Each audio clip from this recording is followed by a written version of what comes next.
देखिए, एक हिंदी का मुहावरा है, खिसियानी बिल्ली खम्बा नोचे, और यही हो रहा है सदन में।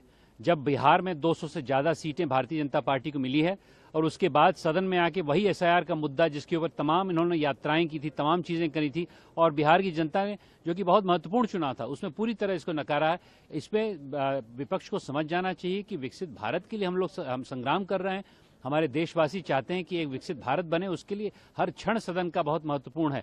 और मैं आग्रह करना चाहता हूं विपक्ष को कि आप लोग सुधर जाइए। एसआईआर का मुद्दे के ऊपर चर्चा हो सकती है, लेकिन इस प्रकार से प्रश्नकाल में और जीरो आवर में आके इस प्रकार के बिल में जाके घुसना गलत है। कल ही मैंने अपना बयान देने के लिए मैं खड़ा हुआ था मणिपुर जीएसटी बिल पे, और मुझे 2 मिनट मिले बोलने के लिए, उसके बाद सदन को स्थगित करना पड़ा। इस प्रकार के नारेबाजी का मैं खंडन करता हूं। आप लोग आइए, मिलजुल के देश को बनाया जाए। अगर उसमें बहस करनी तो बहस किया जाए।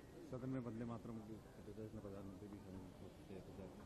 वंदे मातरम बहुत महत्वपूर्ण सब्जेक्ट है। देखिए दोस्तों, मैं तो एक क्रांतिकारी क्षेत्र से आता हूं, मैं पूर्वांचल से आता हूं। वहां मंगल पांडे और लक्ष्मीबाई उठे थे 1857 में, और वंदे मातरम का जो एक नारा है वो भी सन्यासी रिवोल्ट जो हुआ था बहुत पहले बंगाल में, उसी से प्रेरित है। और आनंद मठ, जो कि बहुत महत्वपूर्ण किताब है, जिसको अंग्रेजों ने पहले दबाया और उसके बाद मैं समझता हूं कांग्रेस ने दबाया, और इसीलिए वंदे मातरम पे बहस बहुत महत्वपूर्ण है।